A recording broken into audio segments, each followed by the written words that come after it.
welcome to I'll Marry You, a podcast with me, Olivia Coleman, full of tips and tricks from the UK wedding scene, interviews with industry experts, and a whole lot of oversharing. Good morning. I'm back. I had a week and I'm sorry that I couldn't record the intro at RSVP, but do you know, producer Drew, I find his voice very soothing. He's very good, isn't he? I think we could do more of him. If you're watching this, you can see that I'm recording this from the nursery, so to speak, / spare room / dumping ground / home office.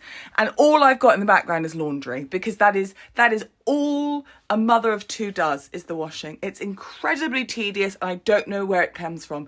This morning I went downstairs and my husband, he's ever so tired, isn't he? Because he woke up at 6. Sure. I mean, I wake up every hour and a half for the last 3 months, but no matter, he's tired, isn't he? Bless him, he's ever so tired. So he woke up at 6, he's tired. So I went downstairs and I noticed that the washing machine was on, which is a concern because I hadn't put it on. Lola isn't quite there yet, and Penelope certain doesn't know how to touch the buttons. So I said, sweetheart, did you put a load on? Did you? Yeah, thought it'd be helpful. Really? It's just that, sweetheart, where did it come from? Or I won't do it again. Well, no, it's not that, sensitive Sally. It's that you've put the baby's white clothes in with your oily, greasy, black work clothes. It's just common sense, isn't it? It's just common sense. It's just common sense. Do they do it on purpose, do you think? Like, he can't cook. And then if I ask him to cook, or he'll say to someone as a joke, you know, it's not that I can't cook, it's that I choose not to.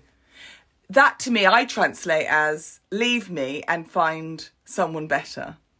It's such a fun morning for me today. Anyway, now that I bitched about my husband, oh my God, I haven't told you about Dr. Leslie. No, Dr. Lacey.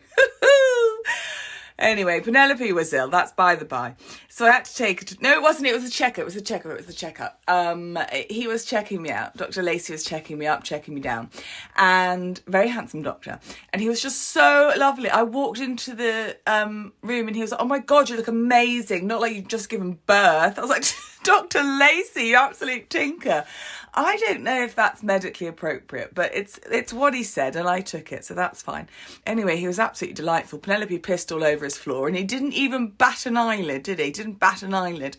So that was the highlight of my week, to the point where I've told Lola about it like she was my girlfriend, and she now wants to marry Dr. Lacey. Right, okay, we've covered my current husband, we've covered my future husband. So, yes, I'm back. Thank you for bearing with. I hope you enjoyed part 2 of the interview with Jessie from Studio Sora's. She's just an absolute dream, isn't she? An absolute dreamboat. Double header. I'm treating you because this week and next, we are giving you another interview with an industry expert. And this one is with Charlotte from Perfect Cakes. And they are perfect cakes. She's an absolute gem. Bloody love her. We had a great chat. I've worked with her cakes only once before, and we met sort of just totally in passing, but she was really great and full of advice and really fun to talk to. So enjoy part 1 of 2, an interview with an expert, Charlotte Cope from Perfect Cakes. Ladies and gentlemen, Charlotte Cope. Charlotte Cope. Yes, Charlotte copes with everything. Throw it at her, she'll cope.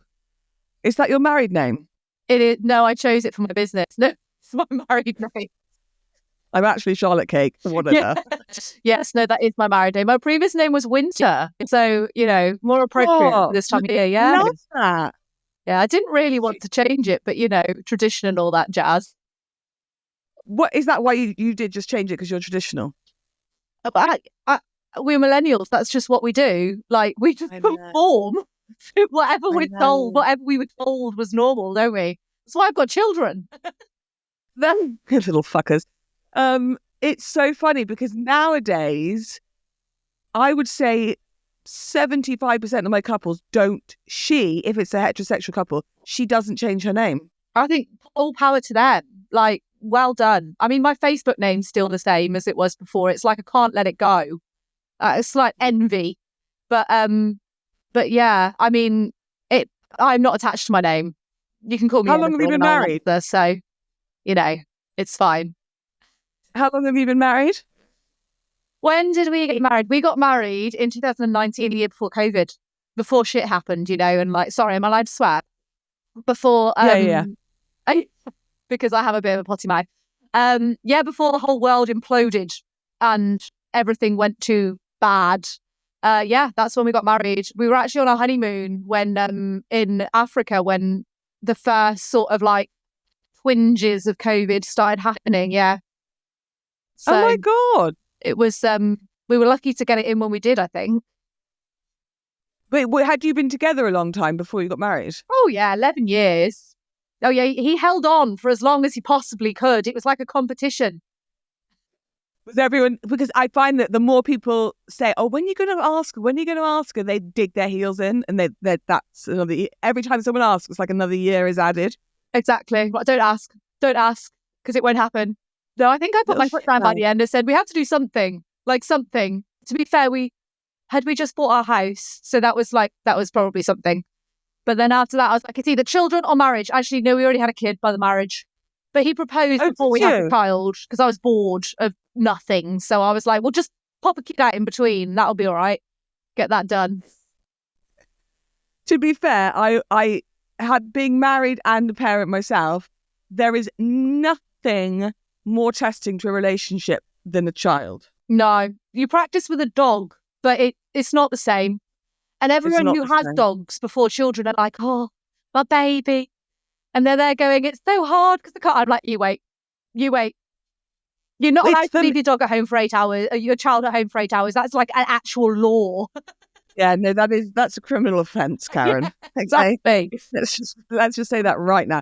So how many kids do you have and how old are they? I have 2, 4 and 6. No, as in I have 2 children. They are 4 and 6. 2, 4, 6. I'm Carol Coleman and I have many children. Both I have 12. Oh, really? Are they sort of rough and tumble and feral? Yeah, they're great because it means they want to be with daddy all the time because they just like cars with things with wheels and fighting. So I'm like, that's fine.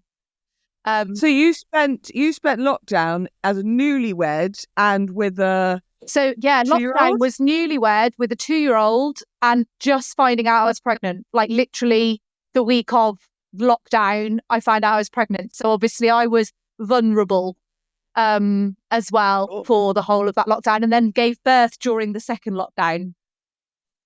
So when was your 4-year-old born?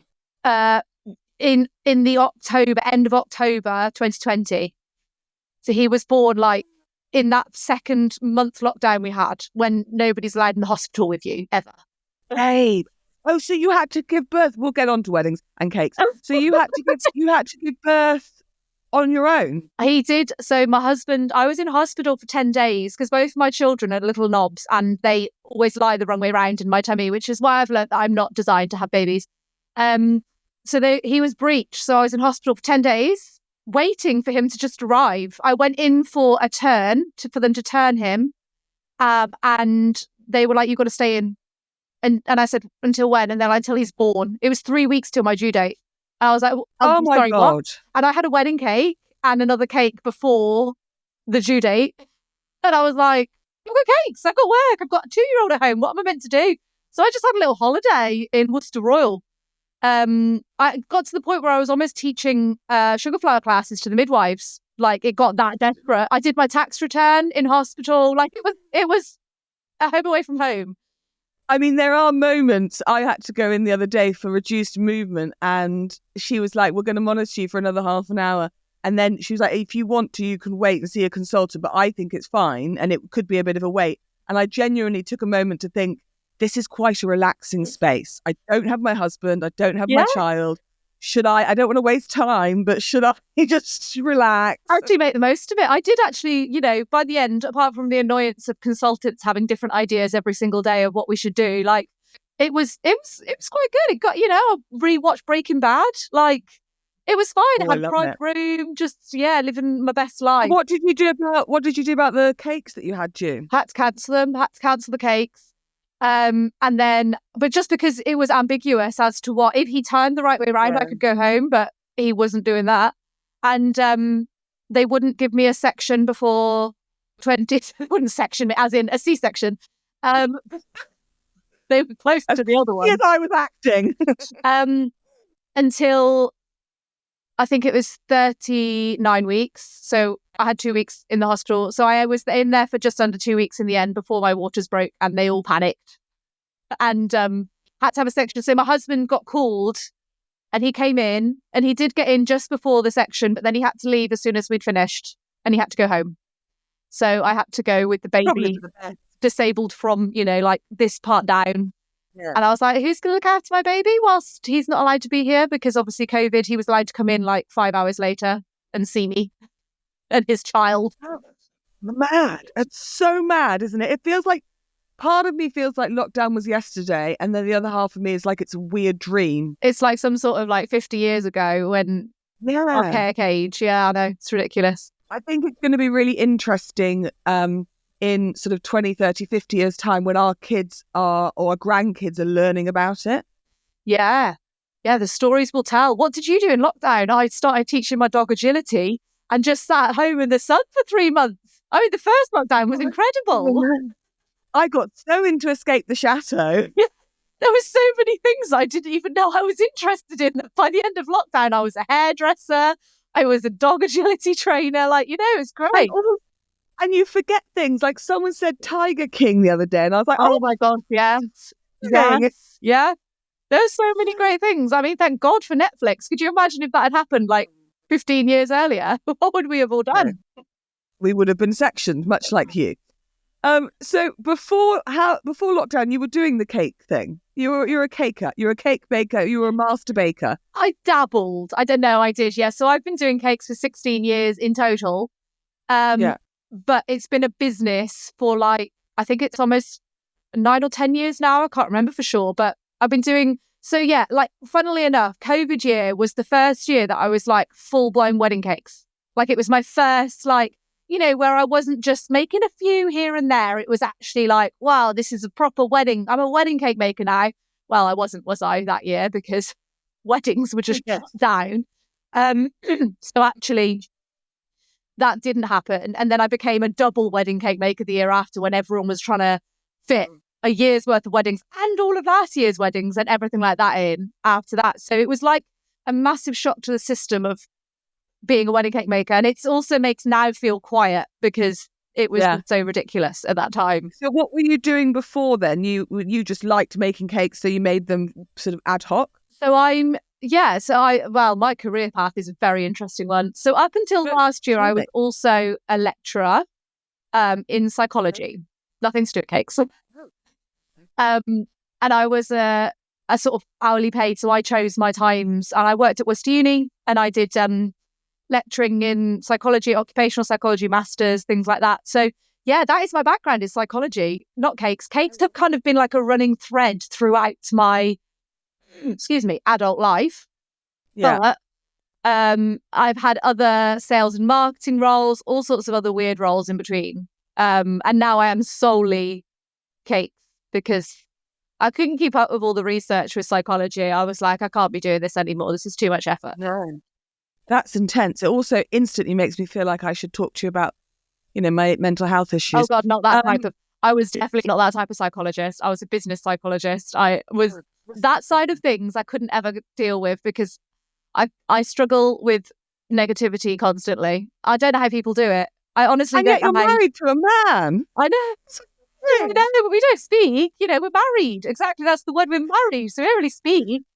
So business psychology, as in like the way that shops display their goods and how you get the customers in, that kind of thing? Not so much consumer psychology. It's more business psychology. So things like recruitment, development, assessment, training and development, those sorts of side of things. So more corporate in businesses, advising on how they should be doing processes, basically. So yeah, not so much retail consumer psychology side of things. Although we did learn a bit of that, obviously, when I was studying. But it's all stuff that's really interesting and relevant for running a business in general. Yeah, that must have helped you hugely.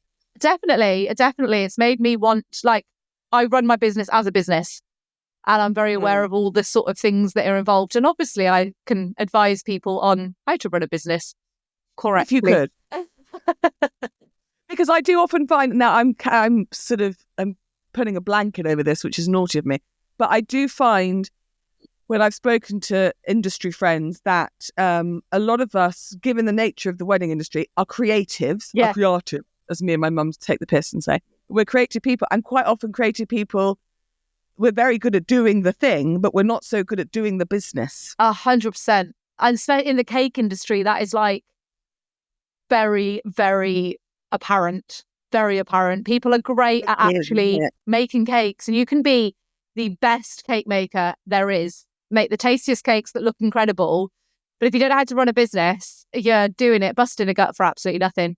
And 100%, it is genuinely the downfall of a lot of people that are creative. It's like you get to grips with that bit, but then you sit there going, I'm not actually making any money.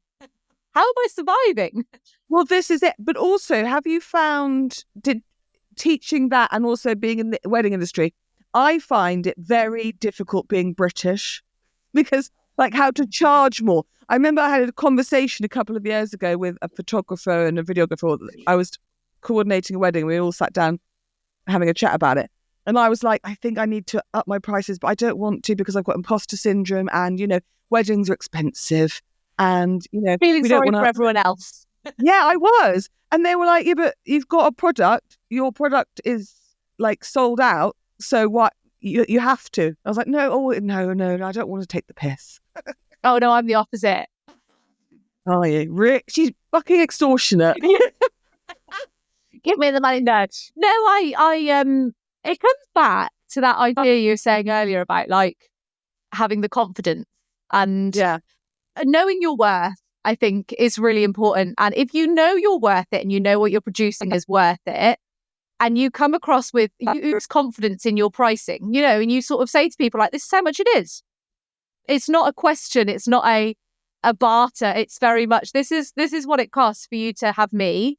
People respect that. They do. But you've got to have a portfolio to back it up. You can't just be like, here we go. And then like first year out, all of a sudden you're charging ridiculous amounts of money because you've got to have something to back it up. And I think when you're also running a really smooth professional business, people see straight away why, because the prices are justified from that first email, from that first response, that first communication you have with them, because they can already see how it's going to go. Does that make sense? Like, I think if you come back with very wishy-washy responses and things like that, people are immediately like, do they know what they're talking about? Like, are they confident in doing this? You say anything with conviction, people 100%. Will believe you. Like I could sell anything if you give me the why and what for, I could probably sell anything. But you've got to have self-worth. Otherwise, what is the point? What is the point? But pricing is the hardest part of any business, 100%. The hardest part. And I think for me, I just think, well, why I'm getting a lot better the more I do, and the years that go on, I understand and appreciate myself. Oh gosh. But I might cry. I cried in Tesco the other day. I'm very hormonal. But I am learning that it's okay to charge a certain amount of money for what we offer because we offer what other people can't. Yeah. So to me, at the beginning, I was like, why would anyone pay me to write something that doesn't take me that long and that I enjoy? Like, to me, it's easy. To me, performing in front of 500 people is a joy. Yeah. Yeah.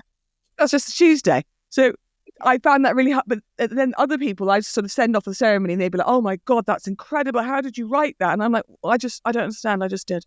And so it was hard for me to challenge people for a skill that I thought was just like natural. I do agree with that. And I do agree with because I do a lot of teaching as well with cake, not psychology lecture, but teaching with cakes now. And I think you don't realise how skilled at your craft you are until you go to teach people. And it seems like it should be a really easy thing to teach because you're like, well, I can do it really easily. And not exactly that. You sit there and you think, this is really simple. I don't understand what's so hard about it.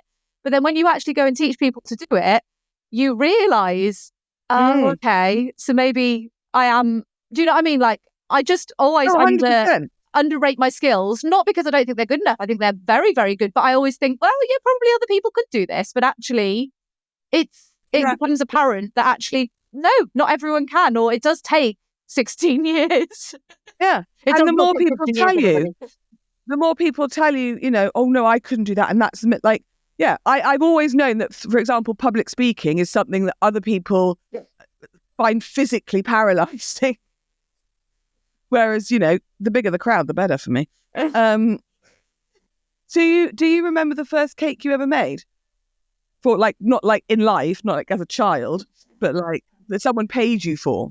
Because obviously, as with any cake maker, I think probably 99% of them, you fall into it. It's not something you chose. And then you always start with like birthday cakes and occasion cakes and all of that sort of stuff. And I remember, I think the first one I ever made was that I was paid for, that wasn't, like for a family member. Well, it was horrendous. It was like something with a motorbike on, and it had crashed in a hedge, and there was just legs sticking up. Like it was diabolical. And I think that's when you then get the chain reaction of so and so sees that and that's amazing. And then you look back now and think, oh my God, did people actually pay me that? I mean, they were probably paying like 20 quid. I can't remember. It was it was a very long time ago. It's before all the prices of life went up so much. But I think the first wedding cake I ever did, whose was that? That was a friend. And it was, it had toxic flowers on it. It was buttercream. It was very yellow, like that yellow sort of tone. I mean, it was pretty bad. It probably wasn't even doweled. It probably didn't stand up for the whole day. I don't really remember, to be honest. It was quite a long time ago. I learned a lot since then. Did you then, and do you now, feel more pressure when it's a wedding rather than an occasion or a birthday or? No, I feel. Oh, really? No, I don't. I think I don't feel pressure. That's really bad, isn't it? But I think actually I feel more pressure with occasion cakes now because I do them so rarely and they're smaller, but still quite high value. Like I think with a wedding cake, a lot of the time as well, a lot of the wedding cakes I do are quite like either hand painted. So I know that they're going to love it because, who isn't going to love a cake with your dog and your cow on? Or like they're very show stopping. So I know when I set them up, I'm like, on your wedding day, you're already really happy, aren't you? And you're just going to see it and be like, this is absolutely incredible. Whereas I feel like with birthday cakes and occasion cakes and things, normally it's not the recipient that's collecting it. It's they're buying it for someone. And I don't know. And it's quite high prices for a smaller product. And I just think people's expectations are really, really high. Really high. For occasion cakes. What they get for their money, they are like, which is fine. I've never had an issue with it. But yeah, I feel actually more pressure with occasion cakes. Definitely. I think weddings, I'm so rehearsed in now that it's just like, yeah. Do you know how many wedding cakes you've done?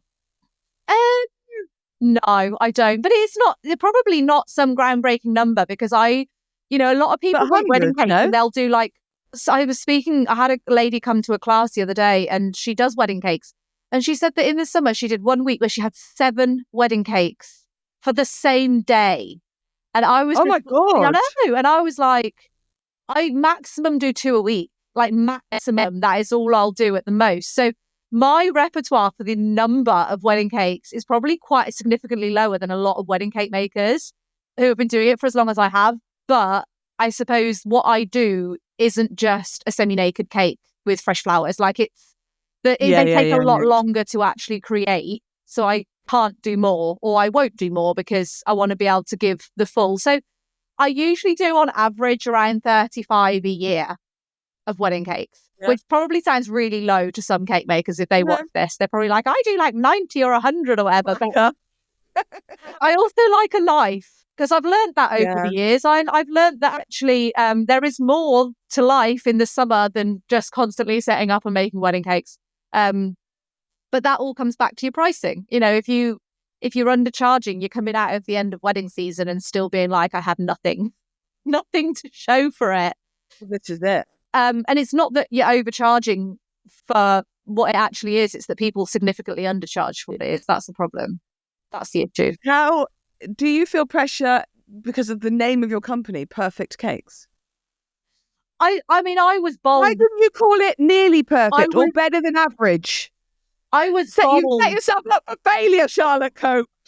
I was so bold to set that name that long time ago, wasn't I? That is like that just oozes confidence in itself, doesn't it? I was thinking earlier. I used to be called something different when I was doing it like as a hobby, and I, for the life of me, couldn't remember what it was. And it came to me yesterday, literally yesterday. I used to be called Picture Perfect Cakes, which I suppose is slightly more like you're implying that in real life it looks a bit crap, but on pictures it looks amazing. Picture Perfect. Wasn't that a Jennifer Aniston film? No, that's Pitch Perfect. Are you thinking of Pitch Perfect?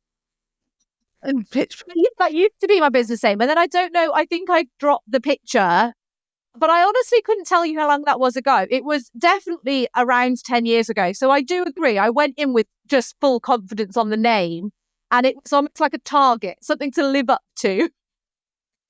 And maybe that's why back in the day you'd get more complaints, because their expectation was for a perfect cake. And if you didn't produce, then, you're actually misrepresenting. One woman's perfect is another woman's trash. Well, you got a funny story about that, though, is because of the name of my company, Perfect Cakes, I can't trademark my name. Because Why? it implies a quality of service. It implies a quality. And my response to the people at the trademark was, but you haven't seen my cakes. They're perfect. You can't. I do. Sorry, Jim. I can understand the issue here. Yeah, exactly. But basically they said, because it's effectively implying a quality of something, using a word like perfect or the best or something like that, you can't trademark it. Because How funny. I know. So yeah, I can't trademark my business name. Do people trademark their business names? Should I do that to mine? But mine is my name. Somebody could still set up as your name and trade as you, and then tell you to change your business name because they've trademarked it. Well, I was just about to say there's only one Olivia Coleman, but there definitely isn't. You definitely got more of an issue. Yeah, no, I do have an issue. Do you know what? The reason that I looked into it, because I was very much like that. Like, I never really thought about it. And then we set up my other business, which is Cake Makers Collective, where we do teaching. We do online Zoom demonstrations. And we set up, it used to be called Cake Girls Collective.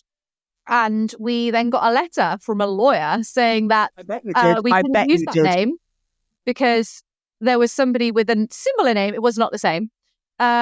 And we had to change it. And we couldn't be bothered with all the hassle. So we did change it. And then after that, we were all like, oh my God, we need to trademark our own business names. So we all went to do it. The girls that I work with all managed with theirs, but mine, I couldn't. But then it means that nobody else can either. Does that make sense? Like, it's not, it doesn't stop somebody down the road setting up a business called Perfect Cakes. There's nothing I can do about it. Like, I can't stop them. Whereas if you've got it trademarked, you can say, no, you can't do that. I've trademarked that name, and they'll have to change it. I'm going to set up a company called Even More Perfect Cakes. You could try, but you won't get it in. You'd have to be, maybe if I had gone in with like a lower bar of like sort of perfect cakes, they might have been like, oh, okay, that's all right. Yeah, I've seen your work, Charlotte, and I agree with you. You can trademark under semi-average cake company. To be honest with you, the funny thing was when I was talking to the guy at Trademark, and I was basically saying to him, mate, go look at my cakes. I should be able to trademark this name. His response to me was, the only way you'd now get this through, because it's the type of name that it is you'd need to basically demonstrate that you are well known in your industry, like Nike or, what did he say, Ryanair. I was like, I mean, I'm well known in cake makers, but quite honestly, I don't think we're at the same industry level as Nike. We're definitely not getting there yet. Did you train to be a cake maker? Is it cake maker? I like master baker, but that's because I'm a little filthy.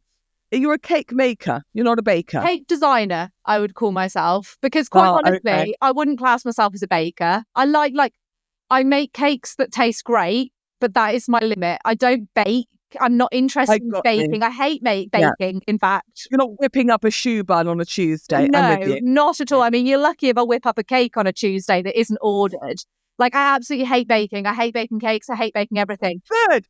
This is Charlotte Cope. She owns perfect cakes and she fucking hates baking. I absolutely can't stand it. It's the worst part of the job.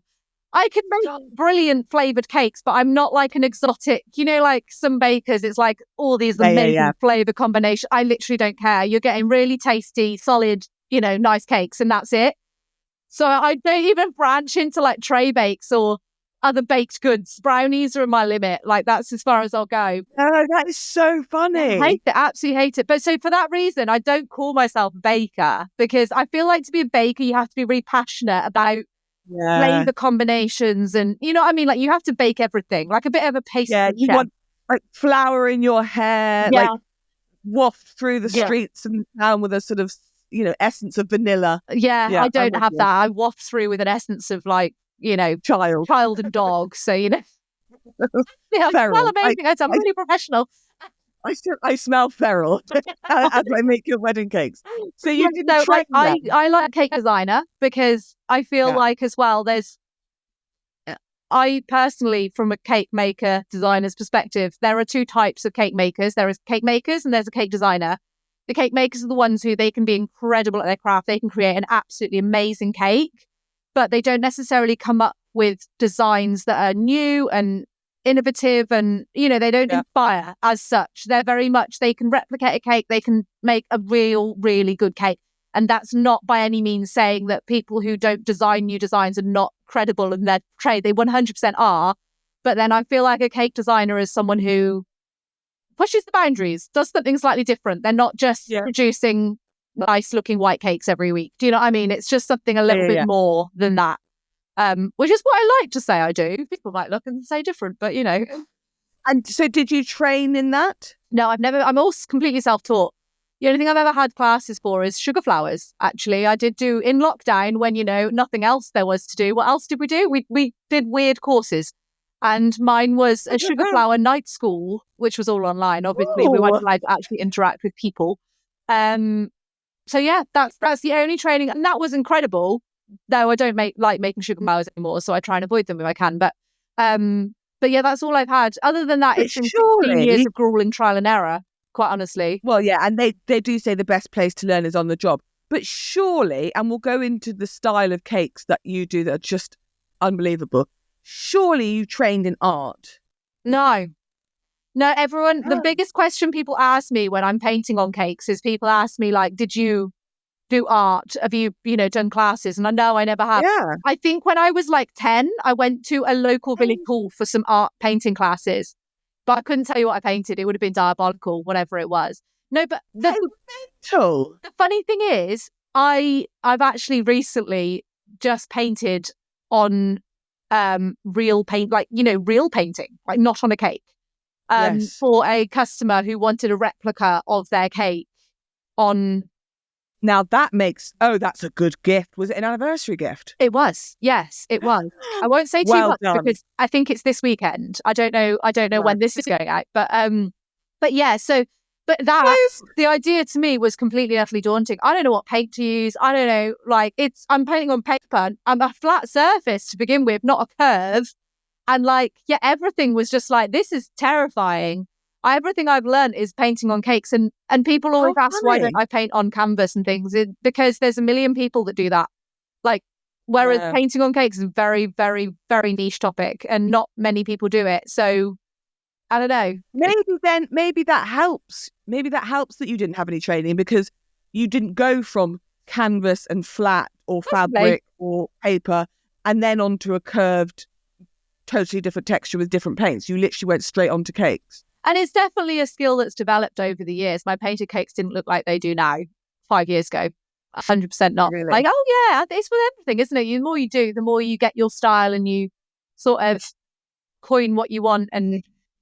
But yeah, it's no, that's always the most surprising question people have. They're always like, surely you've trained in art. And I'm like, nope.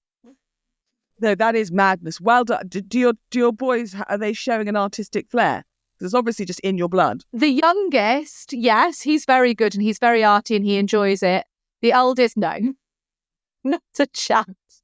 He's a gamer. He's not anything to do with art or anything. But my youngest, he is, and he's always very invested in my cakes as well. He likes to come into the studio and see what I'm making and ask who it's for. I'm like, nobody you know, mate. Grow up. They usually get banned from in there, but now and then I'll let them in. just to have a Oh, look, and then they have to leave. So when you say then that you're not a baker, when people come to you for a cake, do you only have like, I'm going to do you a vanilla, I'm going to do you a chocolate? Do you have a very limited flavour palette? It is, yeah. I mean, I'm slightly wider than that, but I have a 9 flavour menu, and that's your options. Don't get me wrong, there's ways to adapt those slightly. You know, if somebody's like, oh, I prefer a different filling, or I don't want that, then, you know, we can obviously adapt them, but within reason.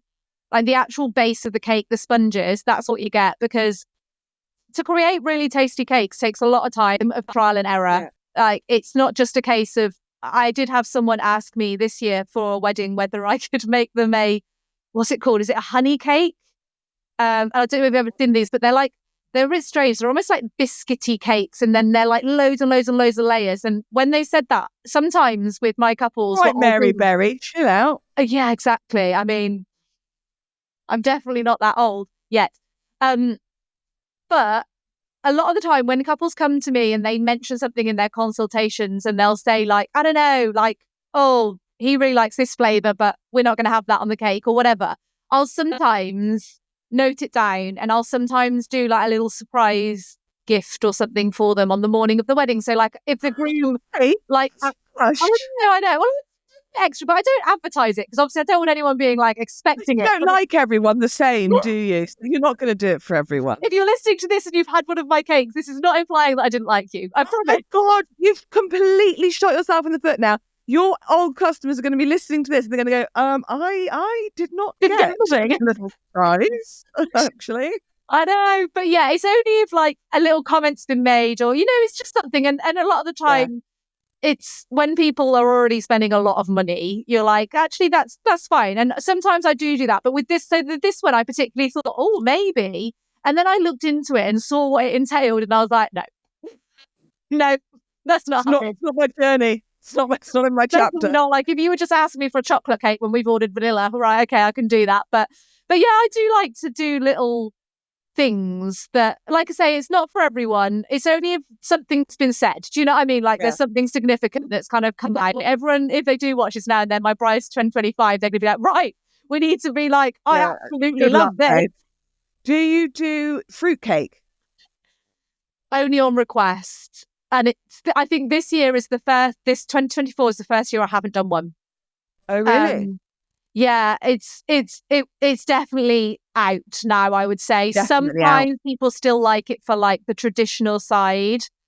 But yeah, I mean, no, it's just not worth it. Cake?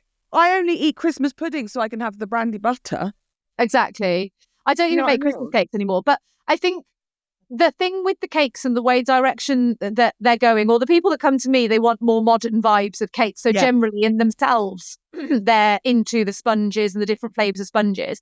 But also to create a fruitcake tall enough, it's not. So back in the day when you had fruitcakes, you know, your cakes were all quite shallow and wide. Fruitcakes were fine.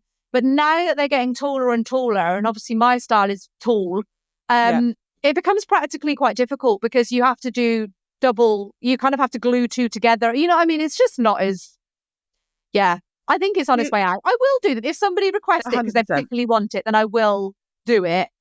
But I usually say the smallest tier on top. Well, because that's the traditional thing, isn't it? Then you take that tier off, put it in the freezer, and you cut it. Is it on your first anniversary or your first baby? The problem is everybody has different theories. Sometimes it's first anniversary, birth of the first child, christening of the first child. Like everyone, I don't really know. I genuinely don't know what the theory is. It's just basically later.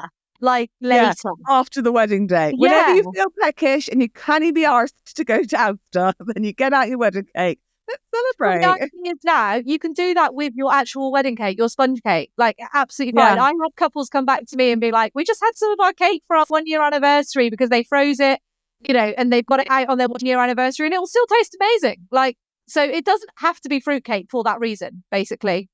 Like, it doesn't need to be. No, absolutely. And like you say, it's completely on its way out. It's very old fashioned. And do you do different flavors with different tiers?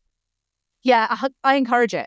A lot. Oh, do you? Yeah, definitely. Like, why would you have a full cake that serves like all of your guests in one flavor? I'm like, mix it up.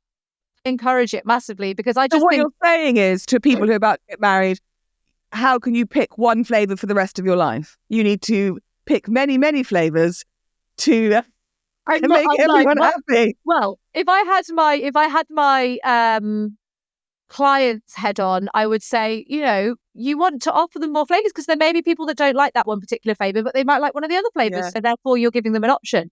But have my business head on, I'm going, I want people to try multiple flavors so that when they get married, they might not have liked the vanilla cake, but they might love the chocolate cake. So therefore they're like, actually, we'll go for that. How often do you do single tier? Very rare. Very rare. In the winter sometimes. Oh, really? Why? It's not really a thing. Again, I've got a minimum spend, which is some may perceive as quite high. So obviously, when it comes to that, to get a single tier cake at the minimum spend, you're going to have a very elaborate single tier cake.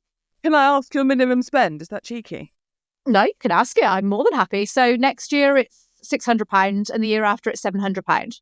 So that's the lowest price you're going to get. So obviously you can imagine with a single tier cake, that's a penny cake, isn't it? So it's like, and I'm not even going to deny that with a single tier, that's expensive.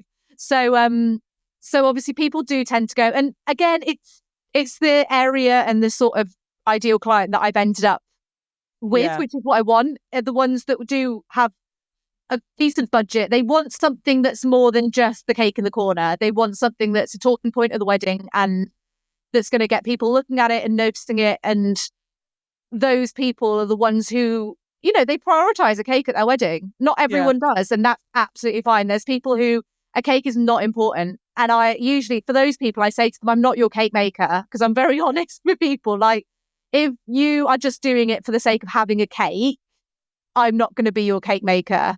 Whereas the people that come to me are the ones who are like, the cake is really important. Get really excited about it. Yeah, 100%. Well, this is something I talk about a lot on the podcast, is about the priorities of booking different suppliers and where people put their money. And you can't, even if you have all the money in the world, you can't, I mean, you shouldn't, because I'm stingy, but I don't think you should put all the money in the world into your wedding day. So it's, where do you put that money? And I planned a wedding a couple of years ago, and that bride was very particular about her cake, and that was like a big thing for her. She loves cake. It was a huge thing for her.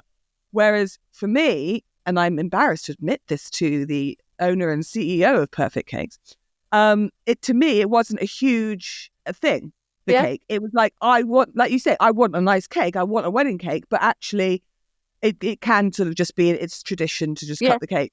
So I had a friend make it. And also I got too pissed, so we didn't even cut it on the day. We cut it the next day. But this is exactly and this is what I always say to people, is everyone has different priorities. Some people want the flowers to be the bigger, that's where they invest their money. Some people, it literally is, everyone is different. And I fully understand that. And if anyone says to me that's out of my budget, I'm like, I fully get that. That's absolutely fine. Like, everyone has different priorities. And if you, like you say, if you do just want a cake, I personally, for my own wedding, were I to get married again, I would make a spectacular cake because it's my job. But if I didn't, if it wasn't, I would go for a brownie tower. Like, do you know what I mean? Like, it's not... Well, I was going to ask how you feel about all these alternatives that keep popping up all over the place. If I see another fucking donut wall, I tell you now, I'm going to lose my shit. I don't mind a donut wall as an addition. Do you know what I mean? Like, as a guest as well. Like, I want cake and a donut wall. I don't want either or. Like, if you go in sweet treats, just give us all of them. Yeah. I don't mind like treat tables, that sort of thing. I think they're quite cute and innovative. But I always think, like, again, my cakes are done to be statement pieces at your wedding. They're a visual as well as like something to eat and taste really good. So I always feel like I still like there to be a statement piece as well as that. But I'm more than happy for that statement piece to be smaller and have all of these other bits as well. I'm not personally a fan of, I don't know whether you've seen the new trend, which is the sort of sheet cakes, just flat cakes with raspberries all over the top. Oh no, see, I am a fan of that. See, how can you say you're a fan of that, but you're not a fan of all the friends? How can we be best friends if you're going to have 17 tiers and I'm going to have a sheet cake? No, I also don't like those cakes. When you look at them and they're taller than you. Don't like that. Oh no, I've seen that recently. Yeah, like literally, like I mean, how much would those cakes cost that are the same height as a person? You know what the scary thing is? And this is what I always think, because I can tell you this, because I get a lot of inquiries for, I'm not saying for a 17-tier cake, but I get a lot of inquiries for those sorts of weddings where they do obviously want this, you know, and usually they'll come at you with, they can all be dummy tiers. Like they don't actually really want a cake. They want a feature. Of course, yes, yeah. And a lot of the time I quote them and it's usually very, very high and they never come back to me. So what I can tell you for sure is a lot, and I'm not speaking blanket everybody here, but a lot of people who do create those cakes are not charging enough. That's what I can tell you. 100%. Because I mean, they're thousands, surely. Thousands, yeah, easily. Depends on the flowers. Some people will use like fake faux, you know, like fake faux flowers. Fresh flowers, you generally buy the flowers from the florist as opposed to the cake maker. And I mean, that would be a high budget with the florist as opposed to the cake maker as such.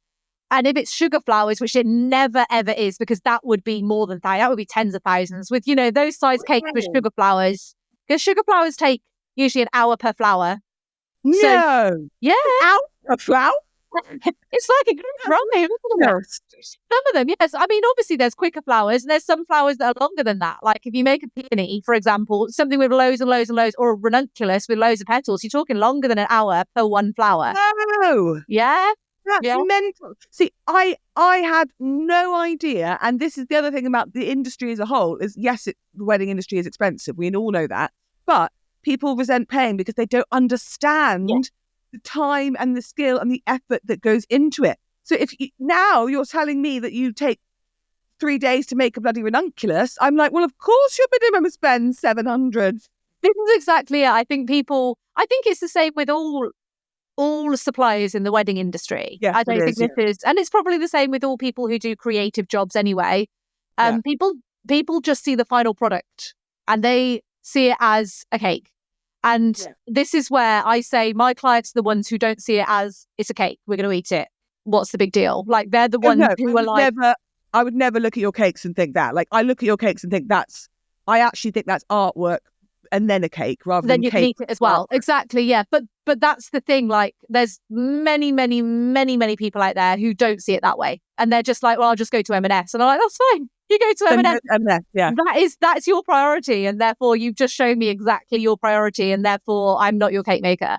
But yeah, no, there is so much that goes into it, and the designing. When you do design wedding cakes, and you're not just being sent a photo and copying a cake. When you actually are coming up with the, you know, unique design, my painted cakes as well, for example, the brain power that goes into designing them is a lot, because sometimes people will come at me with like, we want this scene. Yeah, talk me through that process. So if I come to you, am I giving you something I've created on Canva, or am I literally going, here's a picture of my house, here's a picture of my dog, here's a picture of my arse. Literally, with my painted cakes in particular, the country scene cakes, they're all done in slightly different ways. Some people have individual scenes per tier. So they're the ones who want to get more. And then some people will have a scene that goes all the way up the cake. Those are the hardest ones, because you have to replicate a realistic looking scene with perspective and all of this sort of stuff. And usually they'll be like, I don't know, from our house, we can see the view of a certain hill or mountains or, you know, something like that. So they want that in there.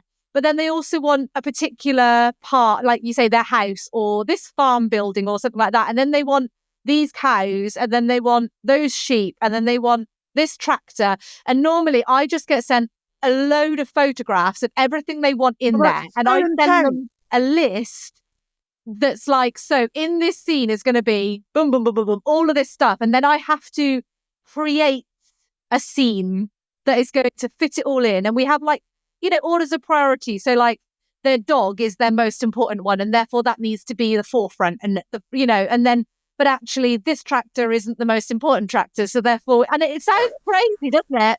Believe me, working with farmers, tractors are always important. Always. But yeah, so I literally have to come up with the whole design. I will then sketch it out fully. And on paper. Oh, yeah. So that they can check it and that they're happy with it and where everything is and all of that. And then I will then obviously I use that sketch and replicate that in the cake. So they'll always know what they're getting. and I do this with all of my cakes, whether it's painted or design led, I always do a sketch and I always send it for confirmation, unless I have had ones before where they've been like, surprise me. Those ones are terrifying. Oh my God, that is so scary. Because they literally, although usually they've come and they've said, we just love what you do. We just do you. I know, but no one loves... Oh, I've had that before with the ceremony. With the one time that neither of them wanted to watch it and I read it beforehand, and they literally were like, just be as you can be. And I was like, you've met me. I'm so inappropriate. I can't. The stress, man. It's so much pressure. And I think there's more pressure as well, because it's not only a case of you're like, are they going to like it? But it's also like, is this going to suit their expectation? They say they like my work, but actually they want something new. You know what I mean? Otherwise they'd say, we like this cake of yours. So they want something new. Are they going to like that new work? Because although it might be along a theme and like a style, is it? And I've only had about 2 of those, and genuinely they are the most nerve-wracking, because normally, if they've seen a picture of it, they've seen a sketch, they know what they're getting, and the sketches are identical to the cake. So, you know, although it's a sketch, it might not be exactly the same. They know what they're getting. They've signed it off. They said, yeah, we love it. When it is completely and utterly a surprise, I'm just like, I don't know. I like it. So I'm trusting that they'll like it. You say the sketches are identical to the cake. See, that surprises me because it's on a different canvas. It's on a different curvature. That was a big word for me all this time of the day. And what if you make a mistake? On the cake or on the... On the cake. So what if I would never... the tractor and you painted the tractor with the wrong license plate? Wow. I know, I've never done that yet. The painted ones are okay, because the painted ones, you can just paint over and do it again. Like, those ones are all right. Okay. And like I say, because they've been checked off and they've said, yeah, they're happy with them. It's the design-led ones, the ones that don't have... I mean, they might have painted elements, but those ones are... I don't know, because with the painted ones, you're working off photos of that person's dog. So as long as that dog looks like that dog, you're fine, you know? And I work off identical photos as well, because the other thing I cannot deal with is people's expectations of, let's talk about a dog, for example, because I do this as well on my design-led cakes. I'll do a lot of modern cakes, and then we'll just hide a little dog in there, like a painting of a dog somewhere, because it's just so cute. But I always paint the exact picture they send me. I don't try and change the angle or... Quite a lot of concentration involved. To paint it? Yeah. Well, yeah, I suppose. It's quite therapeutic. I bet. Do you know, I'm really into paint by numbers, babe, so I get it. We're basically at the same level. Well, I'll tell you what, I'll create the cake and I'll put a few numbers on it and then you can colour it in. Yes! Add that to your course. Paint by numbers. Paint by numbers on icing. What icing do you like to paint on? Fondant. It's on fondant. Yeah. Always on fondant. Always. You could do it on ganache, white chocolate ganache, but you couldn't do it on buttercream or anything, which is why I don't do buttercream cakes. I never do them because they're not stable enough and I just don't like them very much. Okay.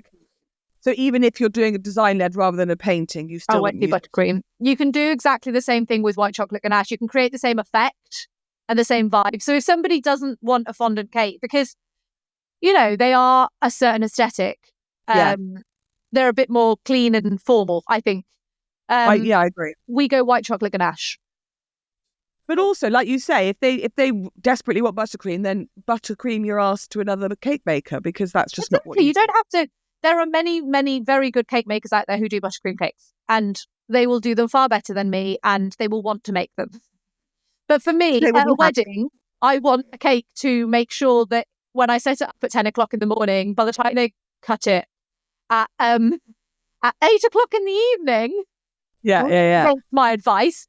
I want it to still look amazing. And a buttercream cake in the midsummer in a hot venue is not an absolute nightmare. And people don't think about it. And the amount, I used to work at a venue, and the amount of times in the summer that you would see the cake just tilting, and you're like, oh my God. I constantly get asked by venues in the summer when I deliver cakes.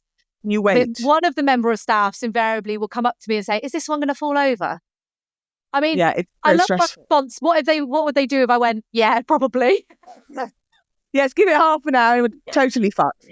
I'm just blown away by the fact that they feel they have to ask that question. I'm like, is this a regular thing? Do they always fall over? But I think the other thing at the moment that's happening within the industry with wedding cakes as such is with the whole cost of living crisis, which, I mean, going to restaurants over the last couple of weekends, they ain't one.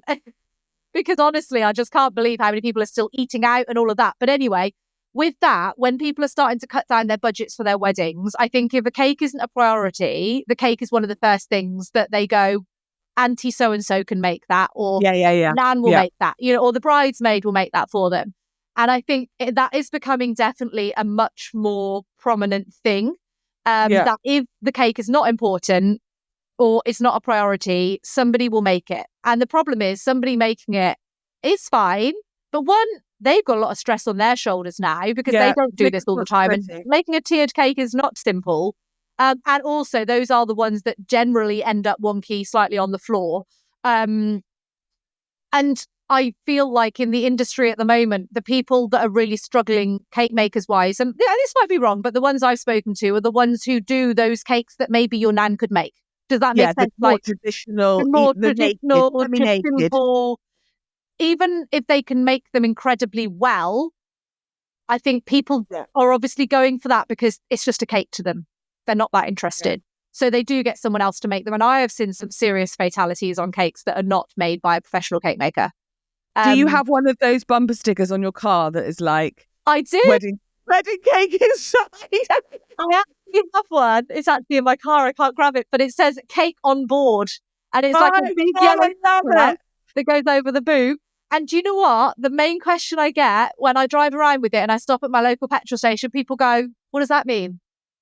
And I'm like, read, it says cake on board. It's obviously a cake. There's a cake on board. It couldn't be more self-explanatory. Exactly. But I do drive around with one of those and I always forget to take it off. So like, then I'll go and do something after I've done my delivery and park in some random car park. And you just see people like looking as they walk past like, what's she got in there? What's going on? I would knock on your window and be like, how much for this cake? I feel like though, what cake are we talking? It gets you parking privileges though. Because obviously, like, you're the cake maker. So if I park directly outside a venue, which obviously some venues get a bit funny about, you got that on the boot. I'm just like, it's all right. I'm the cake maker. Like the wedding industry. Like, guys are incredibly important. I don't get parking privileges, but when I turn up and people will look at me like, who are you? And I'm basically, without me, the day couldn't happen. Well, so you need to get yourself a sign that says celebrant on board and just stick it to the back of your car. But everyone will read it as celibate on board, and I can't be doing with all the questions. That's safe at a wedding, though. You're okay. No, I love the flirting. I love the inappropriate. Oh, is she not married? No, yes, I am. Yes, I am. I mean, you're giving it not necessarily the marriage, but you're definitely turning up heavily pregnant. Probably isn't the best way to go to get your flirting on. I don't know that some people like it. The fit dad from school has only just started saying hello to me. And then my friend said, I think that's because now he knows it's safe. Yeah. Now that you're doing, like, he's like, okay, she's not just a weird perv. I can actually say hello to her because she's so pregnant. Maybe in a relationship.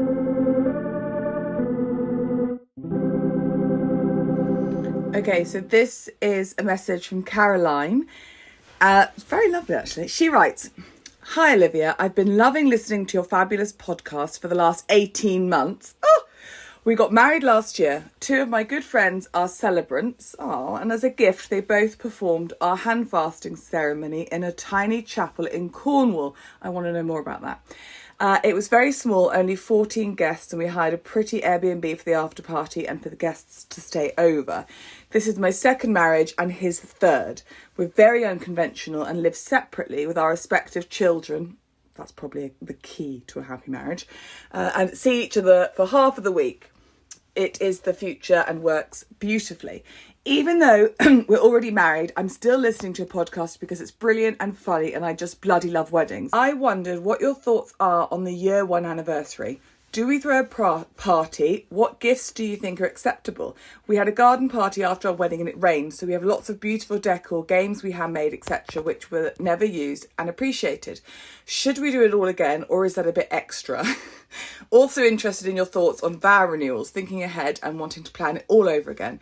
So much love and thanks for all the laughs.